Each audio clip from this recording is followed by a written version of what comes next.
Nah, oke teman-teman, kali ini saya akan kembali lagi ya membahas mengenai kabar terbaru dari timnas Indonesia. Dan di sini mungkin saya akan membahas mengenai skuad ya, skuad calon lawan kita di grup F jika kita bisa menang melawan Brunei Darussalam. Ya, melawan Brunei akan dimainkan 2 leg dan juga kita akan melihat bagaimana performa dari timnas Indonesia dengan kekuatan penuh karena menurut saya Sintayong juga tidak akan main-main menghadapi Brunei, karena jika kita tidak lolos tentu yang menjadi masalah besar nanti faktornya banyak sekali. Kita tidak bisa lolos di Piala Dunia ataupun ke tahap selanjutnya. Artinya kita ada 3 langkah lagi ya, 3 langkah lagi agar kita otomatis lolos, dan perjuangan ini harus kita maksimalkan di pot 2 ya, atau di ronde kedua. Nah, di ronde kedua ini menurut saya kita harus bisa mengincar juara grup atau runner up. Nah, antara Irak yang juara, Vietnam yang juara, atau kita yang runner up, atau kita yang juara, Irak yang runner up. Nah, semua itu kita akan bongkar teman-teman, bagaimana skuad dari musuh-musuh kita di ronde kedua nanti, yang jika kita menang melawan Brunei akan dimainkan di bulan November hingga Juni 2024 nanti. Kita akan membongkar dan membedah bagaimana skuad dari Filipina, Vietnam, dan juga Irak. Oke, tak perlu lama-lama, kita langsung saja masuk. Tapi sebelum kita masuk, jangan lupa kalian like, komen, dan juga subscribe serta tekan tombol loncengnya agar kalian selalu mendapatkan notifikasi dari video-video saya selanjutnya. Oke, di sini saya sudah melihatkan kepada kalian semua ya untuk timnas Filipina. Nah, timnas Filipina ini kalian bisa lihat skuadnya itu market value-nya itu 71,26 miliar. Nah, mengapa saya selalu membahas tentang market value? Jadi saya tekankan teman-teman ya, harga pemain itu juga menentukan bagaimana kualitas si pemain. Artinya semakin tinggi harga pemain itu semakin tinggi kualitasnya. Nah, untuk Vietnam itu 71,26 miliar. Artinya rata-rata pemain di sini saya melihat untuk usianya itu 27 tahun rata-rata, dan rata-rata juga yang sangat saya kaget itu pemain Liga 1 di Liga Indonesia. Artinya secara tidak langsung, walaupun ya kita masih kalah kompetisinya dengan Vietnam, Malaysia, bahkan Thailand ya, artinya kita masih bisa lah melihat bagaimana karakteristik dari pemain-pemain Filipina ini, seperti Daisuke Sato, kemudian Julian Schwarzer, kemudian ada Carly de Morga, dan juga masih banyak sekali lah Christian Rontini dan sebagainya. Nah, kemudian teman-teman saya melihat ternyata dari timnas Filipina ini juga memiliki kekuatan yang sangat luar biasa. Dia masih menyimpan satu pemain ya yang saat ini membela klub Bundesliga Belanda, yakni FL ya, Bochum, atau membela pemain ini dengan market value yang 43,45 miliar. Ini membuktikan bahwa dirinya adalah pemain Asia Tenggara termahal saat ini. Nah, ini adalah senjata rahasia dari timnas Filipina. Dan untuk pertandingan atau statistik Filipina ini menurut saya standar-standar saja ya. Di 5 pertandingan terakhir ya teman-teman. Ini adalah pertandingan terakhir dari Filipina di tahun 2023. Artinya dia sudah banyak sekali di sini terhitung kurang lebih ada 16 pertandingan ya. Di sini melawan Malaysia kalah, melawan Singapura kalah, di sini melawan Yaman imbang, kemudian melawan di sini saya melihat Mongolia menang, kemudian melawan di sini Palestina ya, Uni Emirat Arab ya, Palestina ya, di sini kalah, kemudian melawan Timur Leste menang. Nah, di sini rata-rata semuanya kalah teman-teman, dan hanya 4 kali menang saja, dan itu pun lawan-lawannya seperti Nepal, kemudian di sini Brunei Darussalam ya. Artinya tim Filipina ini bisa lah kita mengatasinya. Oke, itu untuk Filipina. Kemudian kita langsung saja masuk ke di sini Vietnam. Nah, Vietnam ini saat ini memiliki market value 98 miliar. Nah, kemudian untuk pemain-pemainnya ya, itu rata-rata usianya 25 tahun.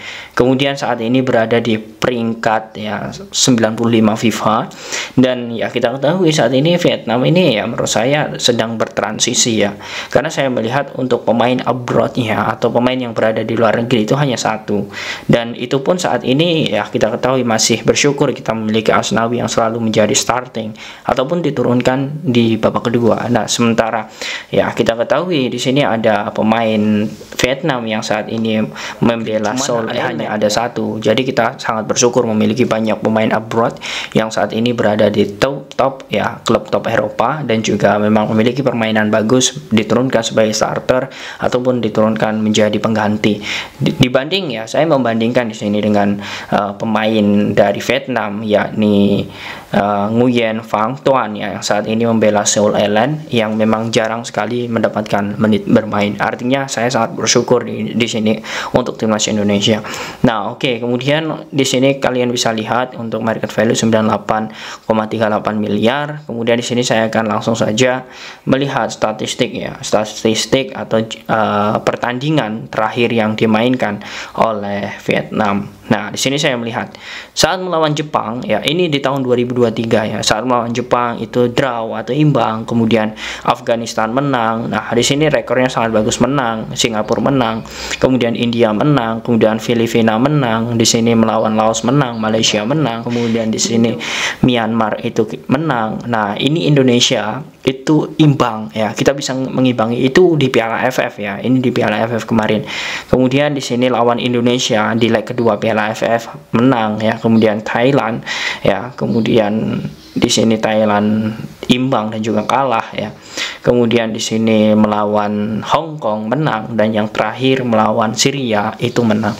Artinya secara statistik Vietnam ini juga sangat bagus, dan kita melihat bahwa di pertandingan-pertandingan terakhirnya Vietnam ini juga memiliki permasalahan. Apa itu? Yakni bagaimana ketajaman dan juga performa dari stamina dari pemain-pemain Vietnam ini naik turun. Hal ini pun dieluhkan oleh pelatih Vietnam saat ini, yakni Philippe Trousseur. Dan juga yang masih menguntungkan dari kita, teman-teman, yang menguntungkan dari timnas kita adalah ya, bagaimana Philippe Trousseur ini menganggap bahwa timnas Indonesia itu bukan timnas Indonesia 1 tahun yang lalu. Nah, di sini saya langsung saja di sini melihatkan statement ya tentang bagaimana persaingan di grup F nanti jika Indonesia yakni. Nah, saya membacakan langsung pernyataan dari Philippe Trousseur. Ini adalah grup yang sulit. Pada saat yang sama, ini juga merupakan kesempatan bagi kami untuk menunjukkan wajah-wajah baru kepada lawan kami, kata Philippe Trousseur. Nah, di sini saya melihat bahwa sebenarnya Philippe Trousseur ini tidak menganggap enteng Indonesia. Bahkan ya, saya melihat Indonesia ya sebelumnya di Piala AFF sangat jauh. Kita belum ada sosok Sandi waktu itu. Kemudian tidak ada Ivar, kemudian Rafael Struijk, kemudian Patinama. Artinya memang Indonesia memiliki wajah yang memang sangat baru. Dan walaupun nanti Vietnam akan menggali potensi wajah-wajah baru, baik itu pemain keturunan ataupun pemain lokal, yang menurut saya tidak masalah. Ayo kita fight, kita buktikan bahwa di kualifikasi Piala Asia nanti ya, Sintayong menurut saya memiliki gambaran formasi strategi yang sangat bagus. Nah, itu untuk Vietnam. Kemudian untuk Irak, nah untuk Irak ini mungkin saya melihatnya seperti ini, teman-teman. Ya, kalaupun Irak nanti menjadi juara grup, diharapkan Indonesia bisa menjadi runner up. Karena saya melihat Vietnam saat ini sedang transisi, karena pola permainan antara Park Hang-seo dan juga Philippe Trousseur ini sangat beda.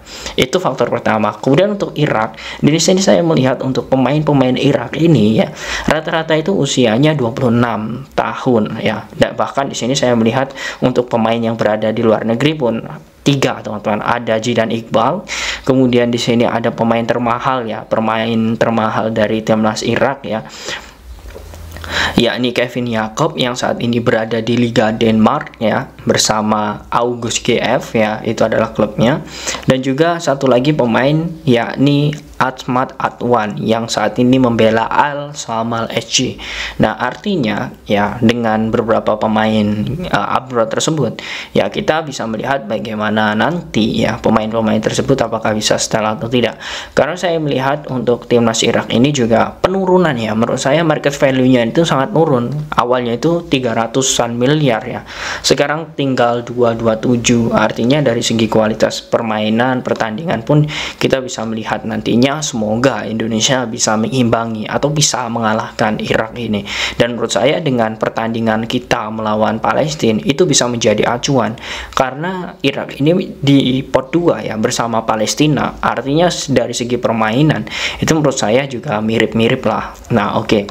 Kemudian untuk jadwal pertandingan, nah statistiknya saya melihat ini untuk pertandingan di tahun 2023. Nah, melawan Lebanon ya, di sini Lebanon ini imbang, kemudian melawan Zambia menang, Palestina menang, kemudian di sini melawan Syria imbang. Nah, rata-rata di sini ini teman-teman ya mengalami 9 kali menang, kemudian di sini 4 kali imbang dan juga 4 kali kalah untuk di tahun 2023 ini.